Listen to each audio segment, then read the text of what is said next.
Now help me to get you to a doctor. Just relax, take it easy, and let me lift you." "Yes, Mr. Reardon." With the jerk of a sudden effort, the boy pulled himself up to lean on an elbow. "Take it easy, Tony." He saw a sudden flicker in the boy's face, an attempt at his old, bright, impudent grin. "Not non-absolute anymore?" "No, not anymore. You're a full absolute now, and you know it." "Yes, I know several of them now." "There's one." He pointed at the wound in his chest. "That's an absolute, isn't it?" "And," he went on speaking while Reardon was lifting him from the ground by imperceptible seconds and inches, speaking as if the trembling intensity of his words were serving as an anesthetic against the pain. "And men can't live.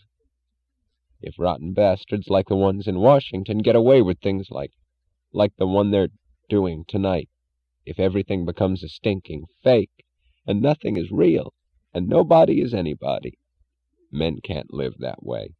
That's an absolute, isn't it?" "Yes, Tony, that's an absolute." Reardon rose to his feet by a long, cautious effort.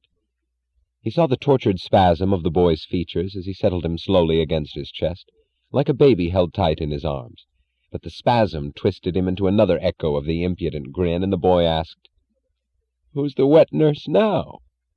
"I guess I am." He took the first steps up the slant of crumbling soil. His body tensed to the task of shock absorber for his fragile burden, to the task of maintaining a steady progression where there was no foothold to find. The boy's head dropped on Reardon's shoulder hesitantly, almost as if this were a presumption. Reardon bent down and pressed his lips to the dust-streaked forehead. The boy jerked back, raising his head with a shock of incredulous, indignant astonishment. "Do you know what you did?" he whispered, as if unable to believe that it was meant for him. "Put your head down," said Reardon, "and I'll do it again." The boy's head dropped, and Reardon kissed his forehead. It was like a father's recognition granted to a son's battle. The boy lay still, his face hidden, his hands clutching Reardon's shoulders. Then, with no hint of sound, with only the sudden beat of faint, spaced, rhythmic shudders to show it, Reardon knew that the boy was crying in surrender, in admission of all the things which he could not put into the words he had never found. Reardon went on moving slowly upward, step by groping step, fighting for firmness of motion against the weeds, the drifts of dust, the chunks of scrap metal, the refuse of a distant age. He went on toward the line where the red glow of his mills marked the edge of the pit above him, his movement a fierce struggle that had to take the form of a gentle, unhurried flow. He heard no sobs, but he felt the rhythmic shudders, and through the cloth of his shirt, in place of tears, he felt the small, warm liquid spurts flung from the wound by the shudders. He knew that the tight pressure of his arms was the only answer which the boy was now able to hear and understand, and he held the trembling body as if the strength of his arms could transfuse some part of his living power into the arteries beating ever fainter against him. Then the sobbing stopped, and the boy raised his head. His face seemed thinner and paler, but the eyes were lustrous, and he looked up at Reardon, straining for the strength to speak. "Mr. Reardon, I liked you very much. I know it." The boy's features had no power to form a smile, but it was a smile that spoke in his glance as he looked at Reardon's face, as he looked at that which he had not known he had been seeking through the brief span of his life, seeking as the image of that which he had not known to be his values. Then his head fell back, and there was no convulsion in his face, only his mouth relaxing to a shape of serenity. But there was a brief stab of convulsion in his body, like a last cry of protest. And Reardon went on slowly, not altering his pace, even though he knew that no caution was necessary any longer, because what he was carrying in his arms was now that which had been the boy's teacher's idea of man, a collection of chemicals.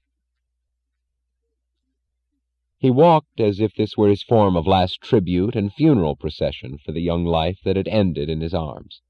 He felt an anger, too intense to identify except as a pressure within him, It was a desire to kill.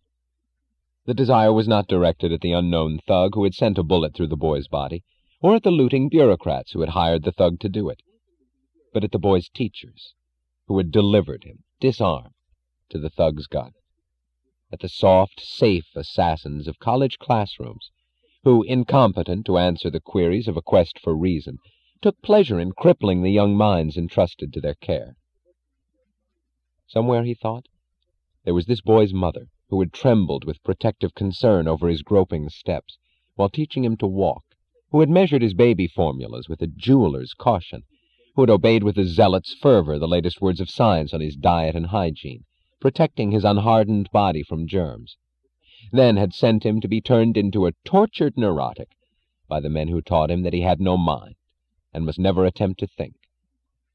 Had she fed him tainted refuse, he thought, had she mixed poison into his food, it would have been more kind and less fatal. He thought of all the living species that train their young in the art of survival, the cats who teach their kittens to hunt, the birds who spend such strident effort on teaching their fledglings to fly. Yet man, whose tool of survival is the mind, does not merely fail to teach a child to think, but devotes the child's education to the purpose of destroying his brain, of convincing him that thought is futile and evil before he has started to think. From the first catchphrases flung at a child to the last, it is like a series of shocks to freeze his motor, to undercut the power of his consciousness. Don't ask so many questions. Children should be seen and not heard. Who are you to think? It's so because I say so. Don't argue, obey. Don't try to understand, believe. Don't rebel, adjust. Don't stand out, belong. Don't struggle, compromise. Your heart is more important than your mind. Who are you to know? Your parents know best.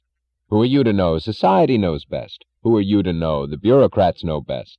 Who are you to object? All values are relative. Who are you to want to escape a thug's bullet? That's only a personal prejudice. Men would shudder, he thought, if they saw a mother bird plucking the feathers from the wings of her young, then pushing him out of the nest to struggle for survival. Yet that was what they did to their children. Armed with nothing but meaningless phrases, this boy had been thrown to fight for existence. He had hobbled and groped through a brief, doomed effort. He had screamed his indignant, bewildered protest, and had perished in his first attempt to soar on his mangled wings. But a different breed of teachers had once existed, he thought, and had reared the men who created this country. He thought that mothers should set out on their knees to look for men like Hugh Axton, to find them, and beg them to return. He went through the gate of the mills, barely noticing the guards who let him enter, who stared at his face and his burden. He did not pause to listen to their words as they pointed to the fighting in the distance. He went on walking slowly toward the wedge of light which was the open door of the hospital building. He stepped into a lighted room full of men, bloody bandages, and the odor of antiseptics. He deposited his burden on a bench with no word of explanation to anyone, and walked out, not glancing behind him. He walked in the direction of the front gate toward the glare of fire and the bursts of guns. He saw once in a while a few figures running through the cracks between structures or darting behind black corners, pursued by groups of guards and workers. He was astonished to notice that his workers were well armed. They seemed to have subdued the hoodlums inside the mills, and only the siege at the front gate remained to be beaten.